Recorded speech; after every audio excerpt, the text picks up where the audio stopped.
மாசில்லா சுத்தமா திருப்புண்ணிய தீர்த்தத்தினால் குற்றம் நீங்கி விடகுணம் மாறேற்ற ஆட்டுக்குட்டியின் இரத்தத்தினால் மாசில்லா சுத்தமா திருப்புண்ணிய தீர்த்தத்தினால் குற்றம் நீங்கி விடகுணம் மாறேற்ற ஆட்டுக்குட்டியின் இரத்தத்தினால். தேவனுடைய நாமத்திற்கு மகிமை உண்டாவதாக. வாரத்தின் முதல் நாளிலே நாம் சபையாக ஒன்று சேர்ந்து தேவனை தொழுது கொள்வது என்பது நமக்கு கிடைக்கப்பட்டிருக்கிறதான மிக பெரிதான ஸ்லாக்கியம். ஆகையினாலே நாம் நன்றி உணர்வோடு மகிழ்ச்சியோடு முழுமனதோடு ஆவியோடு உண்மையாக அவரை நாம் தொழுது கொள்வோம். தூக்கமாக ஒரு பாடலை நாம் தெரிந்து கொள்வோம். சகோதரர்களை அன்போடு அழைக்கின்றோம். கற்பாறை போன்ற கடல் மேல் நடப்பது லேசான காரியம். கற்பாறை போன்ற கடல் மேல் நடப்பது லேசான காரியம். கற்சாடி நீரையும் கனிரசமாக்குதல் லேசான காரியம். கற்சாடி நீரையும் கனிரசமாக்குதல் லேசான காரியம். உமக்கது லேசான காரியம், லேசான காரியம், எதுவும் லேசான காரியம். பலன் உள்ளவன் பலன் அற்றவன், பலன் உள்ளவன் பலன் இல்லாதவன், யாராயிருந்தாலும் உதவிகள் செய்வது லேசான காரியம். உமக்கது லேசான காரியம். முதலாவது துதி ஜெபத்தை ஏறெடுக்கும்படியாக சகோதரர் ஒருவரை அன்போடு அழைக்கின்றோம்.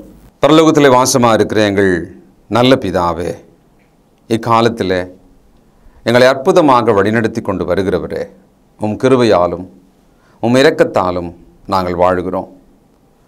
எங்களால் ஆகுமென்று யோசிக்கும் தகுதி கூட இல்லாதவர்கள், எங்களுடைய தகுதியெல்லாம் உமது குமாரனும் எங்கள் ஆண்டவருமாகிய இயேசுவில் இருக்கிறது. இந்த நாளிலே அவர் மூலமாய் அவர் இரத்தத்தால் கழுவப்பட்டவர்களாய் பலவீனராகிய நாங்கள் ஆவியின் பலத்தால் உம் சமூகத்திலே வந்து உம்மை தொழுது கொள்ள காத்திருக்கிறோம். நல்ல பிதாவே, எல்லாருமாய் சேர்ந்து எங்களை ஒரு பலி போல மொத்தமாக பலிபீடத்தின் மேலே ஒப்புக் கொடுக்கிறோம். இந்த நாளில் உம்மை தொழுது கொள்வதனால் உண்டாகிற ஆசீர்வாதம், சமாதானம், சுகம் அனைத்தையும் பெற்றுக்கொள்ள வாஞ்சையாய் எங்களை தாழ்த்துகிறோம். எங்கள் பாவ குற்றங்களை மன்னித்து எங்களை சுகந்த வாசனையாக முகர்ந்து எங்களை பலியாக ஏற்றுக்கொண்டு ஆசீர்வதிப்பீராக. நீ செய்த எல்லா உபகாரங்களுக்காக நன்றி என்று சொல்வதை தவிர வேறொன்றும் எங்களிடத்தில் இல்லை. எங்களை தாழ்த்துகிறோம், உம்மை உயர்த்துகிறோம். இயேசு கிறிஸ்துவின் பரிசுத்த நாமத்தில் துதித்து ஜெபிக்கிறோம் பிதாவே, ஆமென். பிதா, குமாரன், பரிசுத்த ஆவி நாமத்திலே உங்களை ஆசீர்வதித்து உலகளாவிய இந்த பொது தொழுகைக்கு வரவேற்கிறதுல மிகவும் மகிழ்ச்சி அடைகிறேன். அன்பான சகோதரர்களே, கர்த்தருடைய ஆலயத்தில் அவரை பணிந்து கொள்ளும்படி நீங்கள் வந்திருக்கிறீர்கள். பொதுவாக யாராவது நம்முடைய காதுகளில் கேட்கும்படி கர்த்தருடைய ஆலயத்துக்கு போவோம் வாருங்கள் என்று யாராவது சொன்னால் நம்முடைய மனது எவ்விதமாக மகிழ்ச்சி அடைகிறது. Let us go to the house of God என்று யாராவது சொன்னால் நம்முடைய மனம் எவ்வளவு குளிர்ச்சி அடைகிறது. சகோதரர்களே, சங்கீதம் 122:1 இப்படி வாசிக்கிறோம். கர்த்தருடைய ஆலயத்துக்கு போவோம் வாருங்கள் என்று எனக்கு அவர்கள் சொன்னபோது மகிழ்ச்சியாயிருந்தேன். எவ்வளோ பெரிய ஒரு எமோஷன், எவ்வளோ பெரிதான ஒரு மகிழ்ச்சி. கர்த்தருடைய ஆலயத்துக்கு போவதே மகிழ்ச்சியாக இருக்கிறது. இரண்டாவதாக, கர்த்தர் தமது ஆலயத்தில் இருக்கிறார். அவர் தமது மகிமையை வெளிப்படுத்துகிறார். ஆலயத்தில் தேவனுடைய வார்த்தை பேசப்படுகிறது. தேவனுடைய வசனம் ஆவியாகவும் ஜீவனுமாய் இருக்கிறது என்று யோவான் 6:63 படிக்கிறோம். The word is spirit. தேவனுடைய வார்த்தை ஆவியாக இருக்கிறது. கர்த்தருடைய ஆலயத்துக்கு போவோம் வாருங்கள் என்று ஒரு சொல்லும்போது நமக்கு எவ்வளவு மகிழ்ச்சியாக இருக்கிறது என்று பார்த்தீர்களா? தேவனுடைய ஆலயத்துக்கு போவோம் என்று சொல்லும்போது நாம் எப்படி நடந்து கொள்ள வேண்டும்? சங்கீதம் 95 முதலாவது வசனம், கர்த்தரை கம்பீரமாய் பாடி நம்முடைய இரட்சணிய கன்மலையை சங்கீர்த்தனம் பண்ண கடவோம். சபைக்குள்ளே நாம் போகும்போது கர்த்தரை துதித்து அவருடைய நாமத்தை மகிமைப்படுத்துகிறோம். 2ஆம் வசனம் பாருங்கள், துதித்தலுடனே அவருடைய சன்னதிக்கு முன்பாக வந்து சங்கீதங்களால் அவரை ஆர்ப்பரித்து பாடக்கடவோம். சபையிலே தான் நடக்குது. இதற்காக தான் சபைக்கு போகும்படி நாம் ஆவலாக காத்திருக்கிறோம். சங்கீதம் 95 7ஆவது வசனம், அவர் நம்முடைய தேவன், நாம் அவர் மேய்ச்சலின் ஜனங்களும் அவர் ஆடுகளும் ஆமே.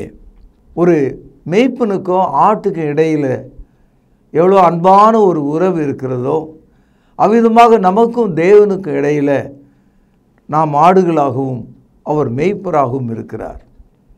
உலகத்தில் எந்த ஒரு மதத்திலும் சொல்லப்படாத ஆரோக்கியமான ஒரு உபதேசமாக இது இருக்கிறது. தேவன் என் மேய்ப்பராக இருக்கிறார், நான் அவருடைய கையின் கீழ் இருக்கும் ஆடாய் இருக்கிறேன். சங்கீதம் 23:1 படிக்கிறோம், கர்த்தர் என் மேய்ப்பராக இருக்கிறார், நான் ஒன்றுக்கும் அஞ்சேன். ஏனென்றால் என் மேய்ப்பர் என்னோடு இருக்கிறார். நான் மரண இருளின் பள்ளத்தாக்கிலே நடந்தாலும் பொல்லாப்புக்கு அஞ்சேன். அவருடைய கோலும் தடியும் என்னை வழி நடத்தும். அன்பான சகோதரர்களே, இந்த காலையில் உங்களுடைய மனதின் வெளிப்பாடு, உங்கள் மனதிலே எழும்பும் அந்த எண்ணம் இப்படிப்பட்டதாக இருக்க வேண்டும். சங்கீதம் 96 முதல் வசனம் பாருங்கள், கர்த்தருக்கு புதுப்பாட்டை பாடுங்கள், பூமியின் குடிகளே எல்லாரும் பாடுங்கள். கிறிஸ்தவம் என்பது தனித்துவமாக போய்விட்ட ஒரு மார்க்கம் அல்ல. தேவனுடைய ரூபமாக சாயலாக படைக்கப்பட்ட ஆதாமின் வழியாக உருவாக்கப்பட்ட இந்த உலகம் முழுதும் உள்ள மனிதர்களும் கர்த்தரை தொழுது கொள்ளும்படி நாம் மக்களை உற்சாகப்படுத்த வேண்டும். கர்த்தருக்கு புதிய பாட்டை பாடுங்கள் என்று சொல்கிறார். சங்கீதம் 96 8ஆவது வசனம், கர்த்தருக்கு அவருடைய நாமத்துக்குரிய மகிமையை செலுத்தி காணிக்கைகளை கொண்டு வந்து அவருடைய பிரகாரங்களில் பிரவேசியுங்கள். கர்த்தருடைய ஆலயத்துக்கு வருகிற மக்கள் வெறுங்கையோடு வரக்கூடாது என்று பழைய ஏற்பாட்டிலே மோசேயினுடைய பிரமாணத்தில் சொல்லப்பட்டது. தேவனுடைய சமூகத்தில் வெறுங்கையோடு நீ போக வேண்டாம். கர்த்தர் உன்னை ஆசீர்வாதத்துக்கு ஏற்றாற் போல உன் கையில் உள்ள பிரயாசங்களை ஆண்டவருடைய சமூகத்தில் உன் மகிழ்ச்சியை வெளிப்படுத்தும்படியாக நன்றி செலுத்து. சங்கீதம் 96 9ஆம் வசனம் பாருங்கள், பரிசுத்த அலங்காரத்துடனே கர்த்தரை தொழுது கொள்ளுங்கள். பூலோகத்தாரே, நீங்கள் யாவரும் அவருக்கு முன்பாக நடுங்குங்கள். சகோதரர்களே, ஆண்டவருடைய சமூகத்துக்கு வரும்போது ஏதோ ஒரு வீரர்களைப் போல சூரர்களைப் போல பேசிக்கொண்டிருக்கிறவர்களாகவும் யோசிக்கிறவர்களாகவும் வேறு வேலையை பார்க்கிறவர்களாகவும் அங்கும் இங்கும் அலைகிறவர்களாக இல்லாமல் ராஜாவின் சன்னிதானத்தில் நிற்கிற ஒரு மனிதனைப் போல நடுங்குகிற ஒரு மனிதனாக with all fear அவருக்கு முன்பாக பரிசுத்த அலங்காரத்துடனே அவரை தொழுது கொள்ளுங்கள். பரிசுத்தம்னா என்னன்னு நமக்கு தெரியும். பரிசுத்தத்தில் ஒரு அலங்காரம் தேவைன்னு சொல்கிறார். அதாவது வேத வசனத்தினாலே உங்கள் ஆத்துமா அலங்கரிக்கப்பட்டதாகவும் உங்கள் ஜெபங்கள் அலங்கரிக்கப்பட்டதாகவும் உங்கள் பாடல்கள் அலங்கரிக்கப்பட்டதாகவும் உங்கள் காணிக்கைகள் அலங்கரிக்கப்பட்டதாகவும் உங்களுடைய கர்த்தருடைய பந்தி மகிமைக்குரியதாகவும் இருக்க வேண்டும். ஆகவே பரிசுத்த அலங்காரத்துடனே அவரை மகிமைப்படுத்துங்கள். எவ்வளோ அற்புதமான மகிழ்ச்சியான ஒரு வசனம் என்று பாருங்கள். சங்கீதம் 100 3வது வசனம். கர்த்தரே தேவன் என்று அறியுங்கள், நாம் அல்ல, அவரே நம்மை உண்டாக்கினார். நாம் அவர் ஜனங்களும் அவர் மேய்ச்சலின் ஆடுகளுமாயிருக்கிறோம். The center of the house of worship. தேவனுடைய ஆலயத்தினுடைய நடுநாயகமாக இருப்பவர் தேவன் ஒருவரே. எந்த ஒரு மனிதனுக்கும் அங்கே இடமில்லை. ஒரு மனிதன் மூலமாக அல்லது மரியாள் மூலமாக அல்லது ஒரு தேவதூதன் மூலமாக நாம் தேவனிடத்தில் சேருவதில்லை. நாம் தேவனிடத்தில் நேரடியாக சேருகிறோம். அவருக்கு மகிமையை செலுத்துகிறோம். பாருங்கள், சங்கீதம் 100 4வது வசனம். அவர் வாசல்களில் துதியோடும் அவர் பிரகாரங்களில் புகழ்ச்சியோடும் பிரவேசித்து அவரை துதித்து அவருடைய நாமத்தை ஸ்தோத்திரியுங்கள். அன்பு சகோதரர்களே, தொழுகையில் தேவ சமூகத்தில் உள்ளே வந்து வெளியே போகிற வரைக்கும் நீங்கள் நன்றி உள்ள ஸ்தோத்திரங்களை ஏறெடுக்கிறவர்களாக, கர்த்தரை மகிமைப்படுத்துகிறவர்களாக, கர்த்தர் உங்களுக்கு செய்த எல்லா காரியங்களையும் நன்மைகளையும் நினைவு கூறுகிறவர்களாக இருக்க வேண்டும். யோவான் எழுதிய சுவிசேஷம் 4வது அதிகாரம். இயேசு கிறிஸ்து சமாரிய ஸ்திரீயின் இடத்துல பேசிக்கொண்டிருக்கிறார். சமாரிய ஸ்திரீ இயேசு கிறிஸ்துவினிடத்தில் ஒரு தகவலை சொல்லுகிறார். யூதர்கள் சமாரியாவுக்குள் பிரவேசிப்பதில்லை. யூதர்கள் சமாரியர்களை தீண்டாமை, தொடக்கூடாது, அவர்கள் ஊர் வழியாய் செல்லக்கூடாது என்ற கட்டுப்பாடு உடைய மக்கள். ஆனால் இயேசு கிறிஸ்து அதை உடைத்து அவர் சமாரியாவுக்கு சென்று சமாரிய பெண் ஒருவரிடத்தில் குடிப்பதற்கு தண்ணீர் கேட்கிறார். அது ஒரு மத்தியான வேளையாக இருந்தது. கவனியுங்கள், அந்த ஸ்திரீயானவள் ஒரு தகவலை இயேசுவினிடத்திலே சொல்கிறார். யோவான் 4வது அதிகாரம் 9வது வசனம். யூதர்கள் சமாரியருடனே சம்பந்தம் கலவாதவர்களானபடியால் சமாரிய ஸ்திரீ அவரை நோக்கி, நீ யூதனாயிருக்க சமாரிய ஸ்திரீயாகி என்னிடத்தில் தாகத்துக்கு தாய் என்று எப்படி கேட்கலாம் என்றாள். தண்ணீர் கொடுப்பதற்கு கூட அவர்களுக்கு தீண்டாமை இருந்தது, சாதி இருந்தது, கட்டுப்பாடுகள் இருந்தது. தேவனுடைய சமூகத்தில் யூதன் என்றும் கிரேக்கன் என்றும் புறஜாதியன் என்றும் எந்த வேறுபாடும் இல்லை. அடிமை என்றும் சுவாதீனன் என்றும் எந்த வேறுபாடும் இல்லை. ஆண் என்றும் பெண் என்றும் எந்த வேறுபாடும் இல்லை. கிறிஸ்து நம்மை ஒன்றாக்கினார். நாம் ஒரே சரீரமாக இருக்கிறோம். இயேசுவினிடத்தில் மரியாள் முதலில் தீண்டாமையை குறித்து, சாதி கட்டுப்பாட்டை குறித்து பேசுகிறார். பிறகு சமாரிய ஸ்திரீ அவர்களுக்கு தெரிந்த தொழுகை முறை ஒன்றை அடையாளப்படுத்துகிறார். பாருங்கள், யோவான் 4ஆம் அதிகாரம் 20வது வசனம். எங்கள் பிதாக்கள் இந்த மலையிலே தொழுது கொண்டு வந்தார்கள், நீங்கள் எருசலேம் இருக்கிற ஸ்தலத்திலே தொழுது கொள்ள வேண்டும் என்கிறீர்களே என்றாள். இயேசுவினிடத்தில் சமாரிய ஸ்திரீ சொல்கிறார்கள், நீங்கள் உங்களுடைய தலைநகராகிய எருசலேமில் தேவாலயத்தில் தொழுது கொள்கிறீர்கள். இந்த ஸ்திரீயானவள் ஒரு மலையை சுட்டி காட்டுகிறாள், அருகில் இருக்கிறது, அது சமாரிய நாட்டுக்குள்ளே இருக்கிறது. நாங்கள் இந்த மலையிலே தொழுது கொண்டு வருகிறோம் என்று வேறுபாடை சொன்னாள். கூடுதலாக அந்த மலை அடிவாரத்தில் ஆபிரகாம், ஈசாக்கு, யாக்கோபுனுடைய ஒரு கிணறு இருக்கிறது. அந்த கிணற்றிலே அவர்கள் தண்ணீர் மொழுகிறார்கள். பாருங்கள், யோவான் 4ஆம் அதிகாரம் 12வது வசனம்.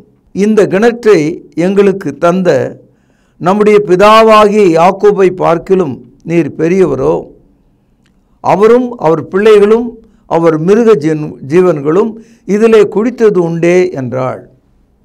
அதாவது அந்த சமாரிய ஸ்திரீ அவள் தன்னுடைய தொழுகை, அவள் யாரை வணங்குகிறாள், எங்கே போய் தொழுகை செய்கிறாள் என்ற அந்த கருத்தை இந்த இடத்துல விவரமாக சொல்கிறாங்க. என்ன சொல்கிறாங்க? யாக்கோபின் கிணற்றிலே தண்ணீர் கொள்கிறோம், இந்த மலையிலே நாங்கள் தொழுது கொள்கிறோம் என்று சொன்னார்கள். அதுபோல் தான் இன்றைக்கி உலகத்திற்கு ஒவ்வொருவரும் அவரவருடைய வழியில் அவரவருடைய மதத்தின் கீழே அவர்கள் நடந்து கொண்டிருக்கிறார்கள். இயேசு கிறிஸ்து இவை அனைத்தும் தவறு.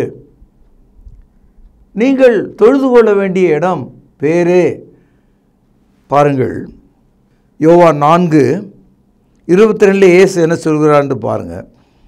22ஆம் வசனம், நீங்கள் அறியாததை தொழுது கொள்கிறீர்கள். அப்போது தொழுகை என்று வந்து விடும்போது, கர்த்தரை மகிமைப்படுத்துவது என்று வந்து விடும்போது நம்முடைய விருப்பத்தின்படி நாம் செய்ய முடியாது. சமாரிய பெண் என்ன சொல்கிறார்? யாக்கோபு கிணற்றண்டை இருக்கிற மலையிலே நாங்கள் தொழுது கொள்கிறோம். we worship God on this mountain என்று சொன்னார். ஏசு சொல்கிறார், நீ அறியாததை செய்கிறாய், உனக்கு தெரியாது இந்த விஷயம். இன்றைக்கி உங்களை பார்த்து நீங்கள் போகிற இடங்களும் நீங்கள் பழகுகிற இடங்களும் உங்களுடைய சமுதாயமும் தெருவுக்கு தெரு, ஊருக்கு ஊர், மலைக்கு மலை என்றெல்லாம் ஆலயங்களை கட்டி பணிகிறார்களே, கிறிஸ்துவனுடைய வார்த்தையின்படி அது அறியாதது. இட் வாஸ் அன் இக்னரண்ட், தெரியாமல் நீங்கள் செய்கிறீர்கள் என்று சொல்கிறார். ஏனென்றால் தேவனை ஒரு கட்டடத்துக்குள்ள, ஒரு கல்லுக்குள்ள, ஒரு மரத்துக்குள்ள, ஒரு சிலைக்குள்ள நீங்கள் அடைக்க முடியாது. தேவன் ஆவியாக இருக்கிறாரு. ஆக நீ இந்த மலை அந்த மலை, இந்த ஆறு அந்த ஆறு என்றெல்லாம் பேச வேண்டாம். ஆகவே தேவனை தொழுது கொள்கிறவர்கள் அவரை ஆவியோடும் உண்மையோடும் தொழுது கொள்ள வேண்டுமாம். பாருங்கள், யோவான் 4:23 வசனம், உண்மையாய் தொழுது கொள்கிறவர்கள் பிதாவை ஆவியோடும் உண்மையோடும் தொழுது கொள்ளும் காலம் வரும், அது இப்பொழுதே வந்திருக்கிறது. தம்மை தொழுது கொள்கிறவர்கள், கவனிங்க, இப்படிப்பட்டவர்களாக இருக்க வேண்டும் என்று பிதாவானவர் விரும்புகிறார். தேவன் ஆவியாக இருக்கிறார். அவரை தொழுது கொள்கிறவர்கள் ஆவியோடும் உண்மையோடும் அவரை தொழுது கொள்ள வேண்டும். ஒரு வார்த்தையை கவனிச்சிங்களா? முதலாவது, தேவன் ஆவியாக இருக்கிறார். God is a spirit. ஆகவே உருவ வழிபாடு அங்கு இல்லை. இரண்டாவதாக, ஆவியின் தொழுகையை குறிக்கும் வார்த்தை ஒன்று பிராஸ்குனியோ என்று கிரேக்க மொழியில் இருக்கிறது. அதற்கு தொழுகை என்று பொருள். சகோதரர்களே, நாம் இன்றைக்கு ஆராதனை என்ற சொல்லை பயன்படுத்துகிறோம். ஆராதனைனா ஒரு மலையை தொழுவது, ஒரு மரத்தண்டை முழுகுவது, ஒரு சிலையை வணங்குவது, ஒரு தீபத்தை ஏற்றி வைத்து அதை பார்ப்பது. தொழுகையில் யாரும் இல்லை, தொழுகையில் திசையும் இல்லை, எல்லாம் ஆவிக்குரியதாக இருக்கிறது. there is no object before you. பழைய ஏற்பாட்டு காலத்தில் யூதர்கள் தொழுது கொண்ட முறையில் அந்த கூடாரம் 3 பிரிவாக இருந்தது. பிரகாரம், பரிசுத்த ஸ்தலம், மகா பரிசுத்த ஸ்தலம். ஆக பிரகாரத்தில் பலிகளை செலுத்தி அவளுடைய அப்பங்களையும் காணிக்கைகளையும் பரிசுத்த ஸ்தலத்தில் கொண்டு வந்து மகா பரிசுத்த ஸ்தலத்தில் உள்ள தேவனை ஆசாரியர்கள் மூலமாக பழைய ஏற்பாட்டு கால இஸ்ரவேலர்களும் யூதர்களும் தொழுது கொண்டார்கள். ஆனால் இயேசு கிறிஸ்து வந்தபோது தொழுகையை அவர் மாற்றுகிறார். ஏனென்றால் தேவன் ஆவியாக இருக்கிறார். தொழுது கொள்கிற ஒவ்வொருவனும் ஆசாரியனை போல நீங்கள் தேவ சமூகத்தில் சேரலாம். உங்கள் இருதயத்தை ஒரு பலியாக ஆண்டவருடைய சமூகத்தில் கொண்டு வரலாம். சகோதரர்களே, புதிய ஏற்பாடு முழுவதும் நீங்கள் படித்து பார்ப்பீர்களானால் இந்த தொழுகை என்ற வார்த்தை 36 முறை வருகிறது. ஆனால் இன்றைக்கு பொதுவாக ஆலயத்துக்கு போகிறவர்கள், சபைக்கு போகிறவர்கள், அங்கே அவர்கள் பேசுகிற ஒரு வார்த்தை இங்கிலீஷில் சர்வீஸ். நாம் ஒரு நிகழ்ச்சி நிரலுக்குள்ளே போகலை, தொழுகைக்காக போகிறோம். இந்த சர்வீஸ் என்ற வார்த்தையை தமிழில் சொல்லும்போது ஆராதனை என்று எல்லா பிரிவு கிறிஸ்தவ மக்களும் சொல்கிறாங்க. ஆனால் புதிய ஏற்பாட்டில் ஆராதனை வழக்கம் இல்லை. புதிய ஏற்பாட்டில் தொழுகை வழக்கம்தான் இருக்குது. 36 முறை ஓங்கி ஒலிக்கிறது. அதனால் என் அன்பு சகோதரர்களே, தேவனுடைய சமூகத்தில் வாருங்கள், அவருடைய சமூகத்தில் துதியோடு வாருங்கள், காணிக்கைகளோடு வாருங்கள், உங்கள் இருதயத்தை ஆண்டவருடைய சமூகத்தில் ஒப்புவியுங்கள். தேவன் ஆவியாக இருக்கிறார். அவரை தொழுது கொள்கிறவர்கள் அவரை ஆவியோடும் உண்மையோடும் தொழுது கொள்ள வேண்டுமாம். வெளிப்படுத்தல் 4:8. அந்த 4 ஜீவன்களிலும் ஒவ்வொன்றும் அவ்வாறு சிறகுகள் உள்ளவைகளும் சுற்றிலும் உள்ளேயும் கண்களால் நிறைந்தவைகளுமாயிருந்தன. அவைகள், கவனிங்க, இருந்தவரும் இருக்கிறவரும் வருகிறவுமாகிய சர்வ வல்லமை உள்ள தேவனாகிய கர்த்தர் பரிசுத்தர் பரிசுத்தர் பரிசுத்தர் என்று இரவும் பகலும் ஓயாமல் சொல்லி கொண்டிருந்தன. இந்த காட்சியை நீங்கள் பாருங்கள். தேவனை புகழ்ந்து பேசுகிற மக்கள், துதிக்கிற மக்கள் அவரை ஹோலி ஹோலி ஹோலி, பரிசுத்தர் பரிசுத்தர் பரிசுத்தர் என்று ஓயாமல் சொல்லி கொண்டிருந்ததாம். ஒரு கேள்வி உங்களுக்கு ஏற்படும், ஏன் 3 முறை பரிசுத்தர் பரிசுத்தர் பரிசுத்தர்? காரணம் என்னென்னா, தேவன் பிதா என்றும் குமாரன் என்றும் ஆவி என்றும் தம்மை வெளிப்படுத்தி இருக்கிறார். ஆகவே the Lord God being called Father, Son and the Holy Spirit, they are one. தேவன் ஒருவரே, அவர் ஆவியாக, தேவன் ஒருவரே, அவர் பிதாவாகவும் குமாரனாகவும் ஆவியாகவும் இருக்கிறார். ஆகவே கர்த்தர் பரிசுத்தர் பரிசுத்தர் பரிசுத்தர் என்று முழங்குவதை நாம் பார்க்கிறோம். இப்பொழுது 10வது வசனம். 24 மூப்பர்களும் சிங்காசனத்தின் மேல் வீற்றிருக்கும் முன்பாக வணக்கமாய் விழுந்து சதா காலங்களிலும் உயிரோடு இருக்கிறவரை தொழுது கொண்டு தங்கள் கிரீடங்களை சிங்காசனத்துக்கு முன்பாக வைத்து, தேவன் தற்காலிகமானவர் அல்ல. ஒரு 6 மாதத்துக்கோ 6 வருஷத்துக்கோ அல்லது 6000 ஆண்டுகளுக்கோ உரியவர் அல்ல. God is eternal. அவரை மாதங்களும் வருஷங்களும் கணக்கிட முடியாது. அவர் எப்போதும் இருக்கிறவர். ஆகவே தேவன் எப்போதும் உயிரோடு இருக்கிறார். God is always eternal. இப்பொழுது 11ஆம் வசனம். கர்த்தாவே, தேவரீர் மகிமையும் கனத்தையும் வல்லமையும் பெற்றுக்கொள்ள பாத்திரராயிருக்கிறீர். இது ஒரு முக்கியமான ஒரு தகவல். அதாவது தேவன் நேற்றும் இருந்தார், இன்றைக்கும் இருக்கிறார், நாளையும் இருக்கிறார். இந்த தேவன் சதா காலங்களிலும் இருக்கிறதுனால அவர் துதிக்கும் ஸ்தோத்திரத்துக்கும் தொழுகைக்கும் பாத்திரராக இருக்கிறார். இது ஒரு முக்கியமான ஒரு தகவல். God is eternal, God is worthy. அன்பு சகோதரர்களே, இந்த உலகம் முழுவதும் இன்றைக்கி மக்களை பாருங்கள்.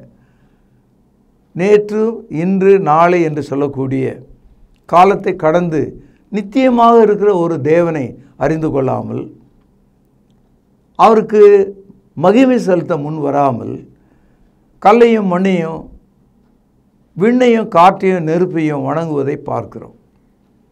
ஆனால் வெளிப்படுத்தல் நாம் படிக்கிறோம், God is eternal, God is worthy. அவர் தொழுகைக்கு பாத்திரர். ஆக இந்த காலையில் எப்போதும் உயிரோடு இருக்கிற தேவனை, பாத்திரராக இருக்கிற தேவனை நீங்கள் பணிந்து தொழுது அவருடைய சித்தம் செய்யும்படி உங்களை ஆசீர்வதிக்கிறேன். பிரார்த்தனை செய்வோம். மகா பரிசுத்தம் நிறைந்த தகப்பனே, தேவனுடைய ஆலயத்துக்கு போவோம் வாருங்கள் என்று சொன்னபோது அது எனக்கு மனமகிழ்ச்சியாக இருந்தது என்று தாவீது சொன்னது போல, துதிக்கு பாத்திரராக இருக்கிற தகப்பனே, இருந்தவரும் இருக்கிறவரும் வருகிறவருமாய் இருக்கிறவரே, எல்லா துதிக்கும் ஸ்தோத்திரத்துக்கும் பாத்திரராக இருக்கிறவரே, உம்மை பணிந்து கொள்ள வந்த மக்களை நீர் ஆசீர்வதித்து, கர்த்தாவே, உம்மை பற்றிய சித்தத்தை அறிந்து கொள்ள எங்களுக்கு கிருபை தாரும். நீர் ஆவியாக இருக்கிறதுனால நாங்கள் ஆவியோடும் உண்மையோடும் உம்மை தொழுது கொள்ளும்படியான அனுக்கிரகத்தை எங்களுக்கு தந்தரலும். ஆண்டவரும் கர்த்தரும் இரட்சகருமாக இருக்கிற இயேசுவின் நாமத்தில் ஜெபங்கேளும் பிதாவே, ஆமேன். நம்முடைய கர்த்தராகிய இயேசு கிறிஸ்துவினுடைய கிருபையும் பிதாவின் அன்பும் பரிசுத்த ஆவியானவரின் வழி நடத்துதலும் நம் அனைவரோடும் சதா காலங்களிலும் நிலைத்திருப்பதாக, ஆமேன். கிறிஸ்து இயேசு தம்முடைய சரீரத்தை நமக்காக கிழிக்கு கொடுத்து தன்னுடைய இரத்தத்தை சிந்தினார். அவருடைய பந்தியை நினைவு கூறத்தக்கதாக நாம் ஆயத்தமாவோம். வழிநடத்தும்படியாக சகோதரர்களை அன்போடு அழைக்கின்றோம். கர்த்தருடைய பந்தியிலே பங்கு கொள்ளும்படி நம்மை நாமே ஆயத்தப்படுத்துவோம். ஆண்டவராகிய இயேசு கிறிஸ்து காட்டி கொடுக்கப்பட்ட அன்று ராத்திரியிலே அப்பத்தை எடுத்து ஆசீர்வதித்து, இதை பிட்டு நீங்கள் வாங்கி புசியுங்கள், இது உங்களுக்காக பிற்கப்படுகிற என்னுடைய சரீரமாய் இருக்கிறது என்று சொல்லியிருக்கிறார். அப்பத்திற்காக நாம் ஜெபித்து இதில் பங்கு கொள்வோம். பரிசுத்தமும் இரக்கமும் தயவும் கிருபையும் நிறைந்த நல்ல ஆண்டவரே, உம்முடைய குமாரனாகிய இயேசு கிறிஸ்து சிலுவையிலே எங்களுடைய பாவங்களுக்காக தன்னுடைய இன்னுயிரை கொடுக்கும் பொழுது அவருடைய சரீரம் கிழிக்கப்பட்டது. அதற்கு ஒப்பாக இங்கு புளிப்பில்லாத அப்பம் இது வைக்கப்பட்டு இருக்கிறது. அப்பா, நீர் இந்த அப்பத்தை எங்களுக்கென்று ஆசீர்வதித்து தரும்படி விலையேற பெற்ற இயேசு கிறிஸ்துவனுடைய நல்ல நாமத்தினாலே இந்த ஜெபத்தை ஏறெடுக்கிறோம் அன்பின் பிதாவே, ஆமேன். அவர் அந்தபடியே பாத்திரத்தையும் எடுத்து, இந்த பாத்திரம் என் இரத்தத்தினால் ஆகிய புதிய உடன்படிக்கையாய் இருக்கிறது, என்னை நினைவு கூறும்படி இதை செய்யுங்கள் என்று சொல்லியிருக்கிறார். நாமும் கூட அவ்வண்ணமாகவே இதில் செய்யும்படியாக நாம் ஒன்று சேருவோம். தேவன் இந்த ரசத்தை ஆசீர்வதித்து தரும்படி நாம் ஜெபிப்போம். வானத்தையும் பூமியும் உண்டாக்கின சர்வ வல்லமையுள்ள எங்கள் நல்ல பிதாவே, என்னை நினைவு கூறும்படி இதை செய்யுங்கள் என்று சொல்லியிருக்கிறபடியே நாங்கள் செய்யும்படி வந்து நிற்கிறோம். இந்த ரசத்தை நீர் ஆசீர்வதித்து தாரும். குற்றமில்லாத மாசற்ற இதோ தகப்பனே, அந்த ரத்தம் எங்களுடைய பாவங்களுக்காக சிந்தப்பட்டது என்பதை நாங்கள் நினைத்து இதில் பங்கு கொள்ளும்படி, பயபக்தியோடு பங்கு கொள்ளும்படி எங்களை உற்சாகப்படுத்தும். எங்களை தாழ்த்துகிறோம். இந்த ரசத்தை நீர் ஆசீர்வதித்து தாரும். இயேசுவின் நல்ல நாமத்தில் இந்த ஜெபத்தை எடுக்கிறோம் அன்பின் பிதாவே, ஆமேன். இறுதியாக நாம் ஜெபித்து இந்த தொழுகையை நிறைவு செய்வோம். ஜெபிப்போம். கிருபையும் அன்பும் இரக்கமும் நிறைந்த பரம்பிதாவே, உம்மை தொழுது கொள்வது எவ்வளவு பெரிதான ஸ்லாக்கியம். அந்த ஸ்லாக்கியத்தை நீர் இந்த நாளில் எங்களுக்கு தந்தீரே, அதற்காக நன்றி தகப்பனே. நாங்கள் ஜெபித்த ஜெபங்களை நீர் அங்கீகரிக்க வேண்டுமாய் ஜெபிக்கிறோம். கிருபையின் பிதாவே, நாங்கள் கேட்ட வார்த்தைகளுக்காக நன்றி. அவைகள் எங்களுடைய இருதயத்தில் வைத்து அதன்படி எங்களுடைய வாழ்க்கை மறுரூபமாக நீர் தயவு செய்தல் வேண்டுமாய் ஜெபிக்கிறோம். பிதாவே, நீர் எங்களுக்கு இந்த வாரத்தில் ஆசீர்வாதமாக கொடுத்த வருமானத்திலிருந்து உமக்கென்று கொடுக்க நீர் எங்களுக்கு பாராட்டின தயவுக்காக நன்றி. இப்படியாக நாங்கள் கிறிஸ்துவனுடைய மரணத்தை நினைவு கூற நீர் தயவு பாராட்டினீர். எங்களுக்காக கிறிஸ்து தன்னுடைய சரீரத்தை கிழித்து இரத்தத்தை சிந்தினார். அதை நாங்கள் புசிக்கவும் பானம் பண்ணவும் நீர் தயவு பாராட்டினீர். இப்படியாக தாப்பனே, நாங்கள் ஏறெடுத்த இந்த தொழுகையை நீர் தாமே அங்கீகரிக்க வேண்டுமாகவும் ஆசீர்வதிக்க வேண்டுமாக ஜெபிக்கிறோம். தாப்பனே, சுவீனமாக இருப்பவர்களுக்கு உம்முடைய சுகத்தையும் ஆரோக்கியத்தையும் கட்டளை விடமாக ஜெபிக்கிறோம். காத்துக்கொள்ளும் வழி நடத்தியறலும் இயேசு கிறிஸ்து மூலம் நல்ல பரம்பிதாவே, ஆமென்.